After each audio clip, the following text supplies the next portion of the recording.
What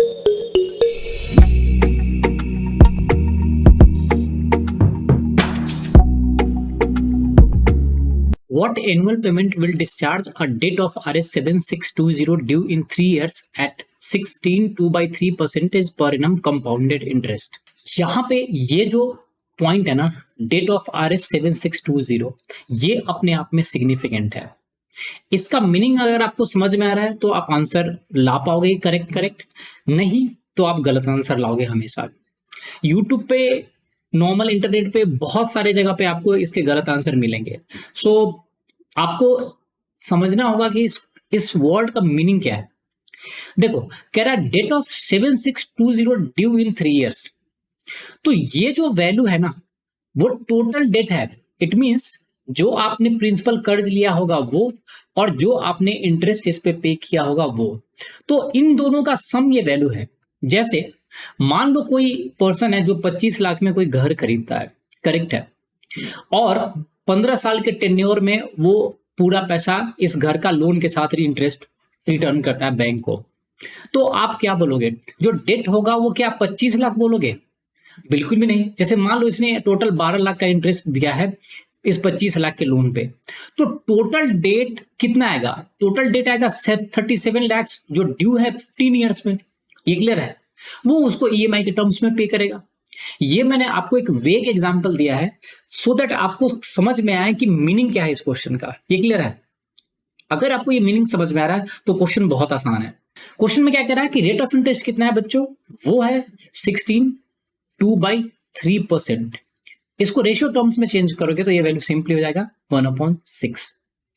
it means जो 6 rupees का loan है वो 1 साल बाद कितना हो जाएगा बच्चों? वो हो जाएगा 7, उससे 1 ज्यादा।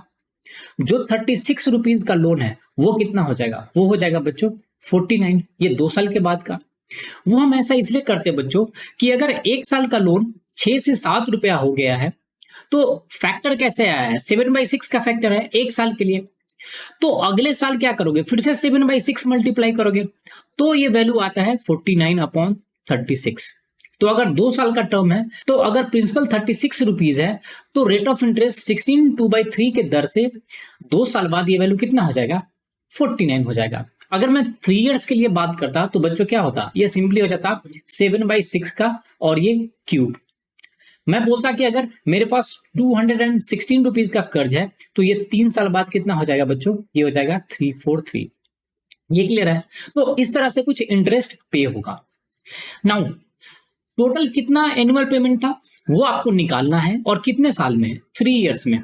तो मान लो कर्ज लेने के 1 साल बाद आपने पी अमाउंट पे किया, कर्ज लेने के 2 साल बाद आपने कितना अमाउंट पे किया? पी अमाउंट पे किया। इक्वल इंस्टॉलमेंट है। और कर्ज लेने के 3 साल बाद आपने बच्चों पी अमाउंट पे किया।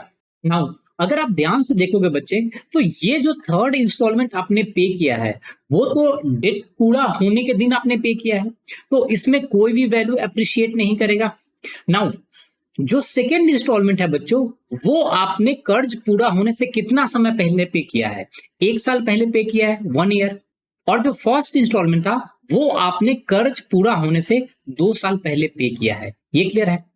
और आपके लोन का टर्म्स एंड कंडीशन क्या था कि जो वैल्यू 6 है वो 1 साल बाद कितना हो जाएगा? वो 7 हो जाएगा। आपने इसी रेट पे लोन लिया है तो इस रेट पे आप इंटरेस्ट दोगे, तो अगर कोई अमाउंट आप मेच्योरिटी से पहले पे करोगे तो उसका भी तो वैल्यू इसी रेट से अप्रिशिएट करेगा। से सुनो, अगर ये वैल्यू अप्रिशिएट नहीं करता तो हम क्या करते? 3 साल बाद एक ही बार में लोन चुका देते। तो यहां पे ये वैल्यू कितना अप्रिशिएट करेगा? 2 साल के लिए वैल्यू अप्रिशिएट करेगा। और ये कितना अप्रिशिएट करेगा? ये हो जाएगा P इंटू फर्स्ट साल के लिए वैल्यू कैसे अप्रिशिएट करेगा? वो हो जाएगा 7/6। और सेकेंड ईयर के लिए फिर से 7/6। जो इंस्टॉलमेंट हमने दूसरे साल पे किया था उसका वैल्यू कैसे अप्रिशिएट होगा? वो 1 साल के लिए बढ़ेगा, तो सिंपली P इंटू 7/6 हो जाएगा।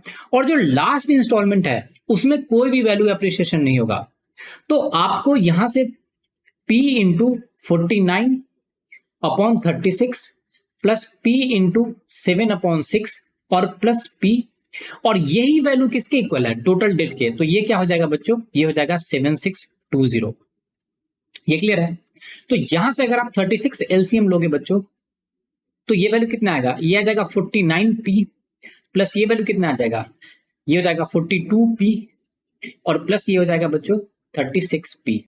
अगर आप इसको ऐड करो तो वैल्यू कितना आएगा, 6 और 2 8 और 9 तो 17, तो 1 1 और 3 4 और 4 8 और 4 तो 12, तो ये 127p divided by 36 is equal to मिल जाएगा बच्चों 7620।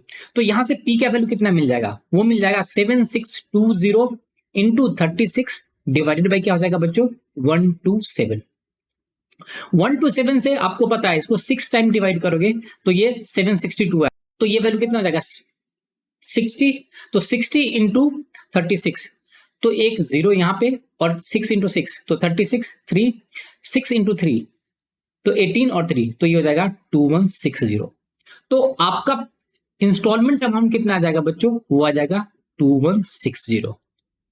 तो अगर आप 2160 एक साल बाद, 2160 दूसरे साल बाद और 2160 तीसरे साल के अंत में अगर आप पे करोगे, तो ये जो टोटल वैल्यू अप्रिशिएट होकर जो बढ़ के आएगा उसका सम किसके इक्वल होगा, जो आपके टोटल डेट के बराबर है। देखो जिसने आपको लोन दिया है, तो अगर आपसे वो 16.2/3% के रेट से चार्ज कर रहा है, तो अगर कोई अमाउंट आप पहले पे कर रहे हो लोन वालों को, तो वो भी तो इसी वैल्यू रेट से अप्रिशिएट करेगा। तो ये समझना बहुत जरूरी है। सो आई होप ये आपको समझ में आ गया हो। ये वीडियो लंबा इसलिए हो गया है कि आपको कॉन्सेप्ट क्लियर करना था। So thanks for watching the video. If you like the video, do subscribe the channel and share the channel with your friends.